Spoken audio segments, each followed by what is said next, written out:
ও মাই god, এটা কি তামান্না ভাটিয়া নাকি বাংলা গান গাচ্ছে? আরেকবার ভালো করে দেখি তো। না না, এটা তো আমাদের বাংলাদেশের নায়িকা পূজা চেরি আইটেম গানে একবারে ফাটিয়ে দিল। যাই হোক, বাংলা সিনেমার তাহলে উন্নতি হচ্ছে। আমার প্রথম ওয়েব সিরিজ ব্ল্যাক মানি।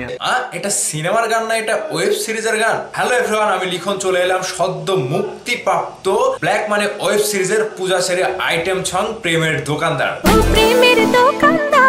যে গানটি ইতিমধ্যে রিলিজ হয়ে সোশ্যাল মিডিয়া ইউটিউবে একটা সাড়া ফেলেছে। রীতিমতো সোশ্যাল মিডিয়ায় পূজা চেরি আইটেম সঙ্গে এই প্রথমবার ওয়েব সিরিজে রায়হান রাফি, রুবেল, শিবা শানু জাস্ট এই গানটি রীতিমতো অন্যরকম একটা ফিলিংস দিচ্ছে। ঠিক যেন মনে হচ্ছে তামান্না ভাটিয়া নাচছে। আমাদের পূজা চেরির মধ্যে আমরা তামান্না ভাটিয়াকে খুঁজে পাচ্ছি। তবে এখানে একটা বিষয় লক্ষ্য করলাম, পূজা চেরির কি একটু পেট মোটা হয়ে গিয়েছে?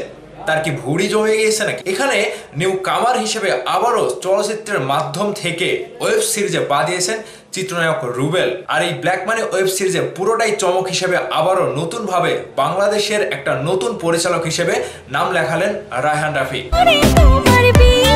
ব্ল্যাক মানি ওয়েব সিরিজ, বুঝতে পেরেছেন? ওয়েব ফিল্মে আইটেম সং, বিষয়টা বাংলাদেশের জন্য নতুন। তবে যেটাই হোক, গানটা আমার কাছে দারুণ লেগেছে এবং পূজা চেরি নিজেকে অন্যরকম ভাবে প্রেজেন্ট করেছে এই গানে। ঠিক যেন তামিলনাড়ুর কোনো গান দেখছি কিংবা অন্য দেশের কোনো আইটেম সং দেখছি। এখানে পূজা চেরিকে যেভাবে মেকআপ থেকে শুরু করে এবং গানের যে কথাগুলো, জাস্ট পূজা চেরিকে অন্যরকম ভাবে গানের সাথে তাল মিলিয়ে, মিউজিকের সাথে তাল মিলিয়েই ফুটিয়ে তোলা হয়েছে। এবং এই গানের যিনি শিল্পী, দিলশাদ নাহার কণা এবং কলকাতার আকাশ সেন। আর এই গানটি আমার মনে হয় আকাশ সেনের জন্য এতটা দারুণ হয়েছে, মিউজিক থেকে শুরু করে গানের কথাগুলো। আকাশ সেন ভাই বরাবরই ভালো একটা গান লেখেন, তবে আমাদের বাংলাদেশের চলচ্চিত্রে তার একটা বড় অবদান এই গানের জগতে।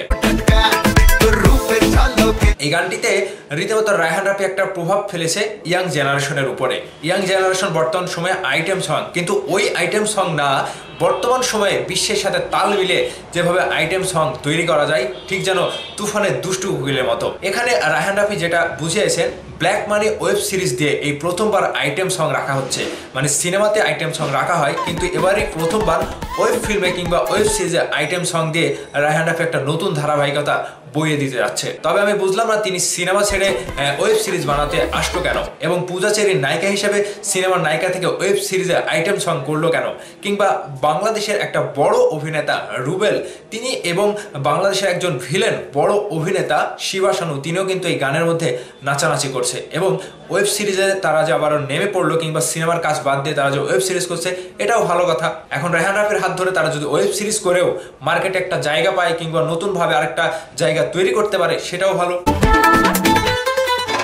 তো পূজা চেরিকে যেভাবে ফোটানো হয়েছে, এবং পূজা চেরি তো জাস্ট একেবারে দাপ দাপ করে ফাটিয়ে দিচ্ছে। আইটেম গার্ল হিসেবে পূজা চেরিকে বেশ ভালোই মানিয়েছে এই গানে। একেবারে ড্রেস আপ থেকে শুরু করে চেহারা, ভঙ্গি, ডান্স, অ্যাকশন, মানে অ্যাকশন বলছি কেন, একটা অন্যরকম চাহনি, যে ওই রকম আইটেম সং এর গানের মতোই, মানে আমাদের দেশের বাইরে যে সকল গানের কথা হয়, মানে আইটেম সং তৈরি হয়, সে সকল গানের মতোই ফিলিংস দিচ্ছে এই গানটি। তো এই গানের কথা থেকে শুরু করে গানের মিউজিক, শুটিং ফ্লোর এবং সবকিছু মিলে গানটা বেস্ট হয়েছে। এবং এই গানের শেষে এটাও জানিয়েছেন রায়হান রাফি, আগামী 2 জানুয়ারি ব্ল্যাক মানি ওয়েব সিরিজটা বঙ্গবিডিতে রিলিজ করা হবে সকলের জন্য। টিকিট কাটার জন্য তিনি বলেছে, জাস্ট কয়েক টাকা দিয়ে টিকিট কেটে আপনারা এই ব্ল্যাক মানি ওয়েব সিরিজটি অনলাইন থেকে দেখতে পারবেন। তো সবকিছু মিলে পূজা চেরি বেস্ট সং একটা আইটেম গান আমাদেরকে উপহার দিয়েছে, সদ্য মুক্তি পেয়েছে বঙ্গবিডি ইউটিউব চ্যানেলে। আপনারা যারা যারা দেখেননি, শর্ট করে গিয়ে পূজা চেরির চমকটা দেখে আসুন। সেই সাথে ভালো থাকবেন সবাই, টাটা বাই বাই।